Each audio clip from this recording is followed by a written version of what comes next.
एक बार की बात है, एक बहुत बड़ी आर्ट गैलरी ने कॉन्टेस्ट डिक्लेयर किया।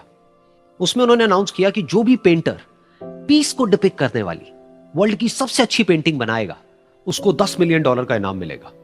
यह बात पूरी दुनिया में फैल गई और पूरी दुनिया से हजारों पेंटर्स ने अपनी अपनी पेंटिंग भेजी उस कॉन्टेस्ट में पार्टिसिपेट करने के लिए। उन हजारों पेंटिंग्स में से जो इस कॉन्टेस्ट के जजेस थे उन्होंने फाइनली 100 पेंटिंग्स को शॉर्टलिस्ट किया और उन 100 पेंटिंग्स की एक एग्जीबिशन लगाई। उस एग्जीबिशन में इन सारे पेंटर्स को तो इनवाइट किया ही किया, साथ ही साथ मीडिया वाले भी बैठे हुए थे और मीडिया वालों के साथ हजारों लोगों की भीड़ भी जमा थी। क्योंकि प्राइज अमाउंट इतना बड़ा था तो सबका इंटरेस्ट था ये जानने में कि कौन जीतेगा, कि वो पेंटिंग कैसी होगी और कौन वो पेंटर होगा जिसको इतना बड़ा अमाउंट मिलेगा। फाइनली वो दिन आ ही गया। वहां पर सारी ही पेंटिंग्स देखने लायक थी और एक से बढ़कर एक थी। उसमें से कुछ पेंटिंग्स थी जहां पर सबसे ज्यादा भीड़ थी। जैसे एक पेंटिंग थी जहां पर एक बिल्कुल साफ पानी की नदी बह रही थी, जिसके पीछे कुछ पहाड़ थे, उसके ऊपर बर्फ जमी हुई थी और पीछे से सनराइज हो रहा था। एक और पेंटिंग थी जहां पर पेंटर ने पीस को डिपिक्ट किया था फुल मून नाइट के थ्रू, यानी कि एक बिल्कुल पीसफुल लेक थी जिसका पानी बिल्कुल स्टिल था, इतना स्टिल कि उसके अंदर आप रिफ्लेक्शन देख सकते थे आसपास में जो भी कुछ था उसका, बिल्कुल एक मिरर की तरह। और बिल्कुल डार्क आसमान में कुछ तारे चमक रहे थे और एक चांद चमक रहा था। उसके अलावा एक पेंटिंग थी जिसमें बिल्कुल सफेद बादल थे, नीला आसमान था और बिल्कुल हरी हरी घास थी। यानी कि सारी ही पेंटिंग्स ऐसी जिसको देख करके ही मन शांत हो जाए। तो कॉन्टेस्ट बहुत ही टफ था क्योंकि सारी पेंटिंग्स एक से बढ़कर एक थी। तो जजेस के लिए शॉर्टलिस्ट करना कि कौन सी पेंटिंग बेस्ट है, that was very very difficult. लेकिन वो मोमेंट आ ही गया जब जजेस ने अपना माइंड मेकअप कर लिया और एक पेंटिंग को इन सारी पेंटिंग्स में से सिलेक्ट कर लिया और उस पेंटिंग को एक बड़े से कर्टेन के पीछे रख दिया। सामने वो सारे पेंटर्स बैठे हुए थे, मीडिया वाले थे और हजारों लोगों की भीड़ थी। सबकी क्यूरियोसिटी बढ़ती चली जा रही थी क्योंकि अमाउंट बहुत बड़ा था। लेकिन जैसे ही वो पर्दा हटा और सामने से सबने उस पेंटिंग को देखा तो सब हैरान रह गए। सब एक दूसरे की शक्ल देखने लगे। किसी को कुछ समझ नहीं आ रहा था कि एक्चुअल में हो क्या रहा है, क्योंकि वो पेंटिंग जो वहां पर दिख रही थी वो दूर दूर तक शांति को डिपिक्ट नहीं कर रही थी। तो सबको लगा कि शायद उस आर्ट गैलरी से कोई गलती हुई है या जजेस से कोई गलती हुई है और किसी गलत पेंटिंग को वहां पे रख दिया है। तो कुछ पेंटर्स एक साथ गए, जाकर के उस आर्ट गैलरी के ओनर से मिले और जाकर के उससे पूछा कि क्या ये कोई गलती है, गलती से कहीं कोई गलत पेंटिंग तो आपने वहां पे नहीं रख दी है। तो आर्ट गैलरी वाला थोड़ा सा मुस्कुराया और बोला नहीं, ये पेंटिंग बिल्कुल ठीक है। जजेस ने इसी पेंटिंग को सिलेक्ट किया है और यही पेंटिंग आज की विनर है। सारे पेंटर्स ये जवाब सुन करके गुस्से से भर गए और सबने मिल करके रिवोल्ट कर दिया। और ये देख करके सारे मीडिया वाले अपनी अपनी जगह से खड़े हुए और भागते हुए गए उस आर्ट गैलरी के ओनर के पास में और अपने अपने माइक्स उनके मुंह के आगे कर दिए। तो अगेन वो आर्ट गैलरी का जो ओनर था वो हल्का सा मुस्कुराया और उसने कहा कि मुझे कुछ बोलने से पहले एक बार इस पेंटिंग को आप लोग ध्यान से देखिए, थोड़ा पास से देखिए, शायद आपको कुछ ऐसा नजर आए जो दूर से नजर नहीं आ रहा है। क्योंकि आप सबने एक चीज तो देख ली कि इस पेंटिंग में आंधी है, तूफान है, चारों तरफ सब कुछ तहस नहस हो रहा है, आसमान में बिजली कड़क रही है, काले बादल हैं, ये सब तो आपने देख लिया। लेकिन एक चीज नहीं देखी कि इस पेंटिंग में एक घर भी है। उस घर में एक छोटी सी खिड़की है जहां पर एक आदमी खड़ा हुआ है। ध्यान से जाकर के देखिए, वो जो आदमी खड़ा हुआ है और बाहर देख रहा है उस घर से, उसके चेहरे पर कोई डर नहीं है बल्कि एक हल्की सी मुस्कान है, एक ठहराव है, एक सुकून है। और यही है शांति का असली मतलब। यानी कि शांति का मतलब यह नहीं है कि हमारे बाहर सब कुछ शांत है और फिर हम शांत हैं, क्योंकि वो टेम्पररी है। असली शांति का मतलब यह है कि हमारे बाहर चाहे जो कुछ भी हो रहा हो, हम अंदर से पूरी तरह से शांत हैं, हमारा मन शांत है। क्योंकि जिसका मन शांत नहीं है उसको चाहे आप कितनी भी सुंदर से सुंदर जगह पर ले जाकर के बिठा दो, वो वहां पर भी जाकर के दुखी ही रहेगा।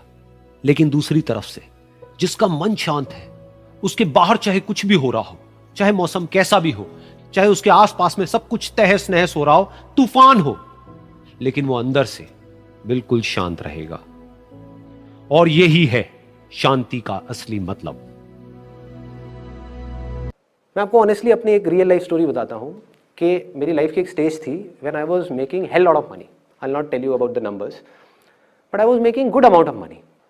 तो मेरा एक दोस्त आया मेरे पास में, हवाबाज, उसको बहुत ऐसे हवाबाज दिल्ली में तो भरे पड़े हैं, बहुत है, अनलिमिटेड। अपनी गाड़ी लेकर के आया ब्रांड न्यू, आ करके मेरे घर के बाहर में आ करके खड़ा हो गया। उस टाइम में मेरे पास में सेकेंड हैंड स्टीम होती थी, मारुति स्टीम, वो भी सेकेंड हैंड, और वही फटी पुरानी जीन्स में जैसे अभी घूमता हूँ वैसे ही, पुराने कपड़े। मतलब मेरे को देख करके कोई आदमी को ये लगेगा कि ये तो बिल्कुल गया गुजरा आदमी है। मैं पैसा कहाँ लगा रहा था अपना सारा? बिजनेस में। अपने काम में, अपने काम को बेटर बनाने में, क्योंकि पैसा मेरा मोटिव था ही नहीं। पैसे को लगाया काम में, अपनी सर्विसेज को बेटर करने में, अपने इक्विपमेंट्स को बेटर करने में, अपनी लाइट्स को बेटर करने में, कैमरा को बेटर करने में, हर चीज को बेटर करने में, जबकि उसकी जरूरत नहीं थी। वो नहीं भी करता तब भी लोग मेरे पास आते, किसी को पता नहीं था कि मैं कौन से कैमरे से उसका शूट कर रहा हूं, मुझे तो पता था ना। तो मैं अपने आप को बेटर करता चला जा रहा था, अपनी मार्केटिंग में, हर चीज में मेरा सारा ध्यान वहां पर था। उसका ध्यान कहाँ था? पैसे का। तो हवाबाज, तो हवाबाज को किसी ने थोड़ी सी हवा दे दी, हाँ, उसको हवा दे दी कि तू मेरे को पैसा लगा दे यहां पर, मुझे पैसा दे दे, महीने का 5% इंटरेस्ट दूंगा तेरे को। एक साल में 60% इंटरेस्ट आएगा, 1.5 साल में पैसा डबल। वो बावला गया। ज्यादातर लोग ये जो ऐसी गेट रिच क्विक स्कीम्स होती हैं, सुना होगा आपने भी इनके बारे में, वहां फंस जाते हैं। आपको पता है कितने लोग फंसे हैं इंडिया में इस समय? करोड़ों। हर दूसरे घर में कोई ना कोई ऐसा मिल जाएगा जिसने अपने लाखों रुपए डुबाए हैं इन चक्रों में। क्या हो रहा है? ऐसा क्यों हो रहा है इन लोगों के साथ में? कभी सोचा है? उन्हीं का लालच उनको फंसा रहा है और उनको पता ही नहीं है। उनका डिजायर अपने आप को बेटर बनाने में नहीं है, शॉर्टकट ढूंढने में है। अभी पैसा मिल जाए बस कहीं से, अभी कुछ करना ना पड़े।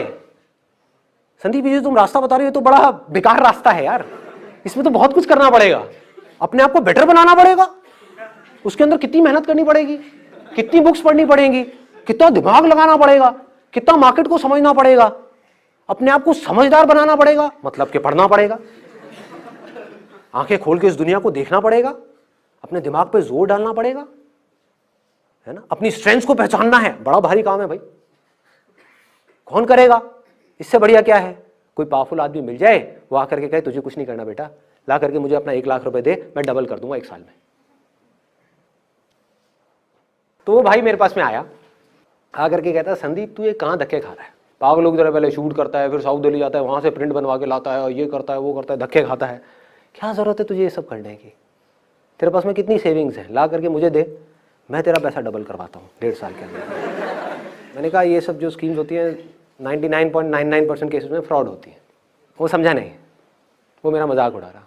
कहता संदीप तेरे बस का नहीं है, तू कुछ नहीं कर पाएगा ज़िंदगी में। ये उसकी एग्जैक्ट वर्डिंग्स थी। तो अपनी इस घटिया खटारा में घूमता है। वो अपनी ढंग की एक नई गाड़ी लेकर के आया था। हुआ क्या था, उसने खेल क्या खेला, पहले थोड़ा पैसा लगाया, 1 महीना रिटर्न आई, तो क्या हुआ, विश्वास हो गया। अगले महीने फिर पैसा आ गया, उसके अगले महीने फिर पैसा आ गया, फिर उसने अपना 50,000 रुपये और लगा दिया। कॉन्फिडेंस आ गया ना, उसको लगने लगा कि मिल जाएगा। अब इस 1.5 लाख रुपए भी उसको इंटरेस्ट आ गया, फिर आ गया, फिर आ गया, उसने 1.5 लाख और लगा दिया। फिर उसने यहां से पैसा लिया, वो भी लगा दिया, कम इंटरेस्ट पे पैसा उठाया, वो भी लगा दिया। करते करते उसने 10 लाख रुपए लगा दिए और उसकी लग गई। ठीक कह रहे हो, बुरी तरह से लग गई, लेकिन उस टाइम नहीं लगी थी, क्योंकि ये सिलसिला 1-1.5 साल तक चला। और जब ये चला तो पागल हो गया, उसको विश्वास हो गया कि अब तो मेरे को ये पैसा आता ही रहेगा। जबकि अंदर से अगर आप में दम नहीं है ना, तो आज नहीं तो कल आप गिरोगे ही गिरोगे, मुंह के बल गिरोगे। ये आलसीपन है कि अपने ऊपर काम नहीं करना, शॉर्टकट ढूंढना। तो इस शॉर्टकट के चक्कर में क्या हुआ, वो बंदा बुरी तरह से फेल हो गया। बुरी तरह से मतलब बुरी तरह से। ये सब फंसाने वाले डिजायर्स हैं, चीजों के डिजायर्स, पैसे के डिजायर्स, ये सब फंसाने वाले डिजायर्स हैं। हाँ, पैसे का डिजायर नहीं है इसका मतलब ये नहीं है कि पैसे को ढंग से यूज नहीं कर रहे, पैसे को बड़ा समझदारी से यूज कर रहे हो, पर पैसे से चिपक नहीं रहे हो। एक एक रुपए को ढंग से यूज कर रहे हो, समझदारी से यूज कर रहे हो, अपने ऊपर खर्चने में, अपने बिजनेस के ऊपर खर्चने में, हर चीज को समझदारी से करने में, एक एक चीज जोड़ करके समझ करके चलने में, जब तक कि आप पूरी तरह से फाइनेंशियली इंडिपेंडेंट ना हो जाओ। फिर हम पैसे को यूज करेंगे अपने आप को बेटर बनाने के लिए। अभी लोग क्या कर रहे हैं, पैसे को यूज कर रहे हैं अपने शौक पूरे करने के लिए, और उस शौक की वजह से छोटे होते चले जा रहे हैं। क्योंकि जो आपके शौक है वो आपकी अपब्रिंगिंग के हिसाब से है। अपब्रिंगिंग अगर आपकी कम पैसों में हुई है तो आपके शौक भी छोटे हैं। तो जैसे कोई आपके छोटे शौक पूरे करेगा जिसके लिए आपको कम पैसा चाहिए, तो आप उस आदमी की गुलामी करने के लिए भी तैयार हो जाओगे। अजीब लग रहा है सुनने में?